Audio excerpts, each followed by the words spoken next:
Welcome to Sunday, time for a video. Okay, you might have seen the fancy new intro logo. Hey, we're just trying something. Anyway, tonight we are making the ultimate comfort food, macaroni and cheese. Yum, yum, yum. All right, so as usual, we're going to start off with what you need for this recipe, and then we're going to go on to the other things and we'll start the process. All right, so first of all, what I've taken the liberty of doing already is frying off the bacon, but I'll show you that in just a little bit. There are a couple of ingredients that you need. It's not very difficult, not very many ingredients, and I'll show it to you now.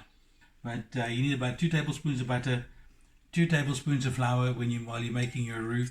You need a half a liter of milk, which you will then add to it once you've got your roux going, and then once it's starting to thicken up nicely, you can start adding your cheese. We have a mixture of cheddar and the last little bit of parmesan. As far as the seasoning is concerned, we're using salt, pepper, nutmeg, and mustard. All right, these will, and this you'll add to taste. All right, so for the other half of the ingredients, you are going to need a few more things: macaroni, bacon, and a tomato and onion relish. So we've got 500 grams of macaroni. This is basically 4 portions. We have a tin of tomato and onion relish, and then, as I said to you earlier, I've taken the liberty of frying up some diced bacon already, which is nice and salty. So you're not going to be adding a lot of salt to it. There is some, because obviously you want to keep the seasoning level up, because you season in layers rather than just once and then forget about it. All right, I'm just waiting for the water to come up to a nice rolling boil. And then I'm going to be chucking the macaroni in. Once the macaroni's gone in, I've already salted the water. All I'm going to do is then start on the cheese sauce. What I've done in the meantime is I have finished the macaroni. I've had it on a rolling boil for about 8.5 to 9 minutes. It is nicely al dente. The easiest way to figure out if it's al dente or not is to take a bit out and squeeze it with your thumb between your fingers. And if it squeezes off nicely, then you know, or squeezes through nicely, then you know you've got it just right. Because remember, it's going to be going into the oven as well. Okay, a little bit later. You don't want to overdo it. Right. So we're going to be starting off with the cheese sauce, making a roux very quickly with the butter and the flour, and then we'll be moving on to the milk. Now, as with all hard work, especially when it comes to beating things, we're going to be using a whisk for the roux to mix the butter and the flour together. And before hard labor starts, just like with the gnocchi video, if you have, sorry, not the gnocchi, the creme brulee video, if you haven't seen it, click the card up here and you'll see what I mean when I talk about beating. All right, so here we go. I'm starting off with the butter that's busy melting, and as soon as that's done, I'm going to be adding in the flour, and we're going to get a nice consistency, almost like a little bit of a paste, before we start adding in the milk. And like with the creme brulee, we need some courage and some sustenance, so we're starting off with the whiskey. Cheers.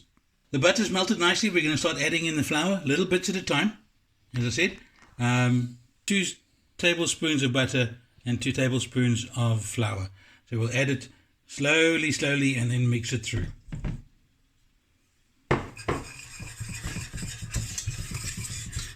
Once you've reached the desired consistency, then you can stop adding in the flour, but this is still obviously very, very runny.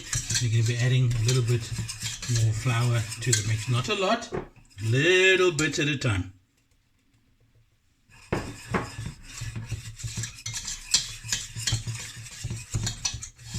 I don't have a saucepan, unfortunately, and so this is all that I have.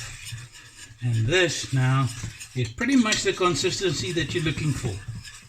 You're going to start adding in, you want to make sure your flour is all mixed in, and you start adding in your milk fairly shortly. What I've done is just put the milk in the microwave just for 1.5 minutes, just to warm it up, because as soon as you add a cold liquid to the pot or to the mix, then the temperature drops suddenly. So you want to warm it up just a little bit, just to take the edge off, especially if you've taken the milk out of the fridge.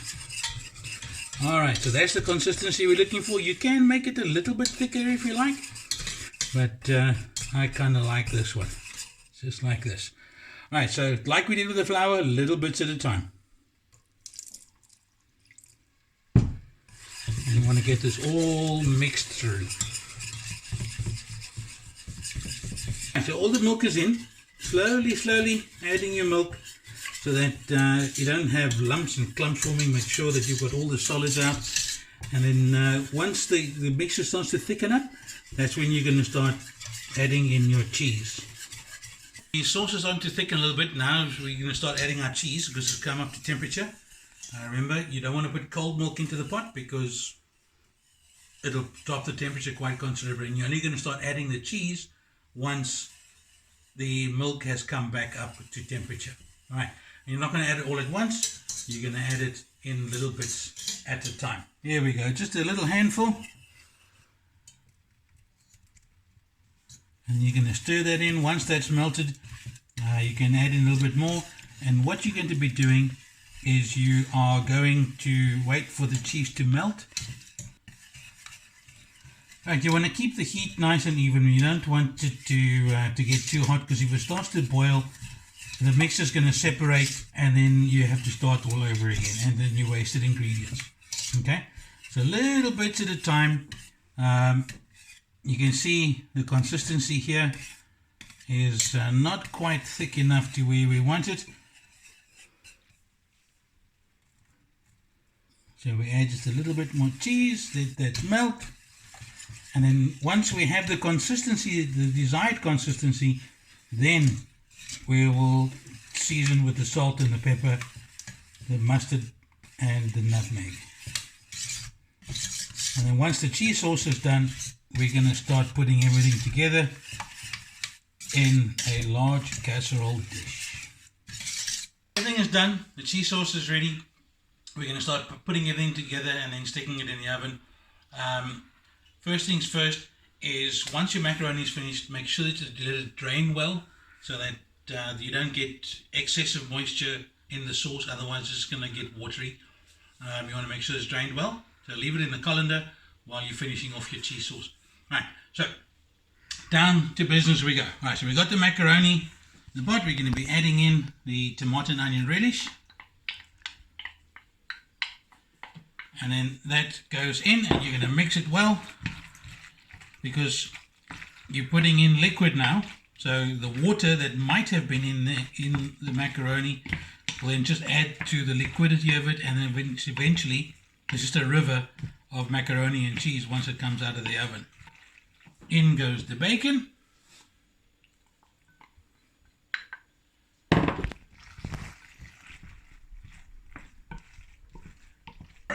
Time for the cheese sauce. Here we go.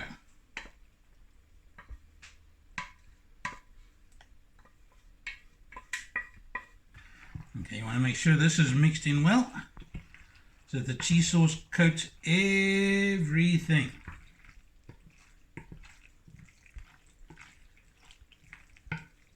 This is going to go into the oven for about half an hour, 40 minutes, just to make sure everything is heated through. But before it goes in, I'm going to grate some cheese over the top and give it a nice little bit of a crust. Remember, it's at this point, before you grate the cheese on, that you are going to check for seasoning, whether you need to add some more salt or pepper. The macaroni and cheese has come out of the oven. Look at that deliciousness. Yes, it doesn't look so good around the edge of the bowl, but that's nothing. That'll wash away very, very quickly. It'll flake off. You can hear it sizzling still. The smell coming off it is absolutely amazing. If there was smell-o-vision, then you'd get it. This is my wife's recipe, and this is the first time I'm making it using her recipe, or actually the first time ever. So I'm going to plate up a portion quickly, show it to you, and then we'll do the moment of truth taste test. Here we go.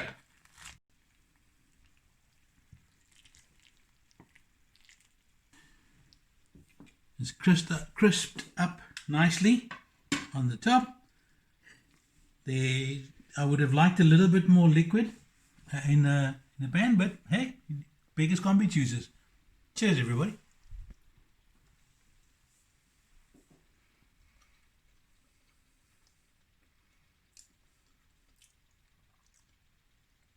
straight off the bat. It's very hot. It has just come out of the oven. The taste is fantastic because we seasoned it in layers to make sure that the volume of the liquid hasn't diluted the seasoning. But the seasoning is good. The crust is nice and crispy as well, and it tastes absolutely fabulous. If there's anything you'd like to see going into the recipe, feel free to leave it in the comments below. Have a lekker evening.